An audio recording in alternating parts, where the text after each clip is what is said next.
Back on the Sports Zone, I am Mike Aglialoro. Once again, thanks to everyone who subscribed to the YouTube channel Mike Ags 121. If you haven't done so, please subscribe right under the video. If you like this, please don't forget to check out the website thisissportszone.com. Like us on Facebook and follow us on Twitter at WeAreSportsZone.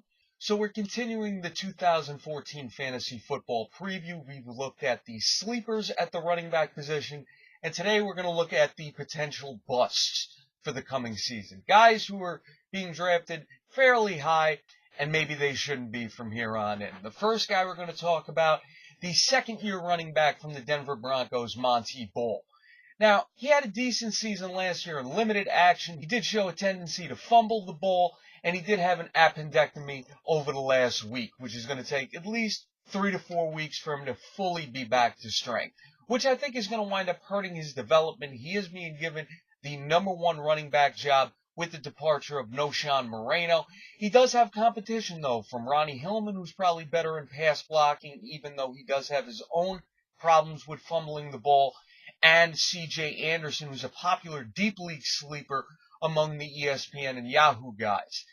I would just pass on him in the first round. He's being ranked in the top 10, which is generally considered among the top 15 picks overall, and that's way too high. I look at him as a late second, early third round pick at best, because if you draft him within the first 15 picks, you're really limiting the value that he could give you. And I just think there are better options available in the top 15. Continuing, another guy who I haven't been very high on, I ranked him number 11 when I did my running back rankings, Arian Foster. Another guy who's being ranked in the top 10 by ESPN and Yahoo consistently. He's supposedly back to full health this season. His backup, Ben Tate, did leave for Cleveland, and the guy who was supposed to be his top backup, Andre Brown, was released earlier this week, of course putting egg on my face as I considered him an undervalued running back earlier this offseason. Great start. But I just really hate the Houston Texans' whole offense this season. And I think he's going to be hurt by the fact that Ryan Fitzpatrick is going to be starting at quarterback. I don't really have much faith in him. I don't really think he's going to be able to get much going in the passing game as a result. He's never been a high yards per carry type guy. Last season was his highest yards per carry season in about 3 years. And I really just wonder if he's going to be able to stay healthy this season. In the top 10, I think you can get guys who are going to be a lot more consistent and durable this season.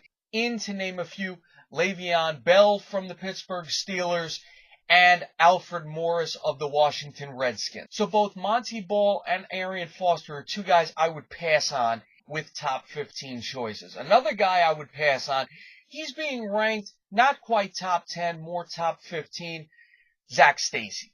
And it kills me to say it because, like I've noted previously, I do have him in a keeper league. But with the addition of Trey Mason, as much as he has not gotten much traction so far in the preseason, I really think it's going to limit what Zach Stacy can do this coming season. And of course, Zach Stacy had the big season last year, and he also didn't get a lot of traction in last preseason going into the season. He really only took advantage of the fact that incumbent starter Daryl Richardson got off to a terrible start and was hurt as of week 3, which was when his rise really started.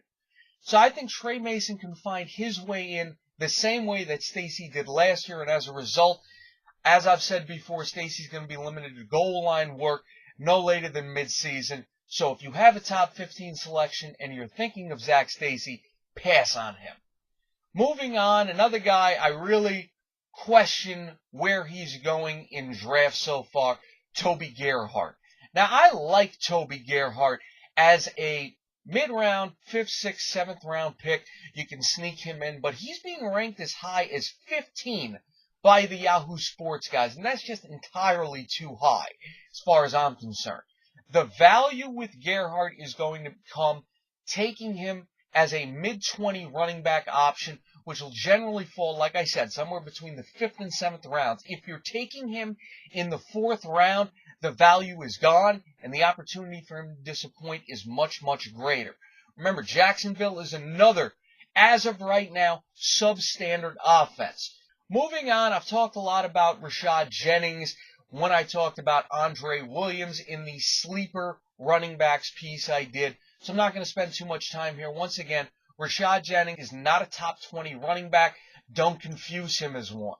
The last guy we will talk about is going to be Trent Richardson. Once again, my skepticism on Trent Richardson has been fairly well documented over the last year. And we'll say it again. This is a guy who's averaged 3.3 yards per carry over his career. Didn't even average 3 yards a carry when he came over to Indianapolis in the trade with Cleveland for the first-round pick last year. And Cleveland is looking very smart for trading him so far. So once again, the busts at the running back position are going to be Monty Ball of the Denver Broncos, Arian Foster of the Houston Texans, Zach Stacy of the St. Louis Rams, Toby Gerhart of the Jacksonville Jaguars, who I just think is not a top 15 running back, Rashad Jennings of the New York Giants, and Trent Richardson of the Indianapolis Colts. Once again, thanks to all who have subscribed to us at Mike Ags 121. Like the video. If you do like it, check out the website thisissportszone.com. Like us on Facebook and follow us on Twitter at WeAreSportsZone. Send us any questions and comments you may have as well. Thanks again, folks. For This is Sports Zone, I am Mike Aglialoro. We will see you next time, guys.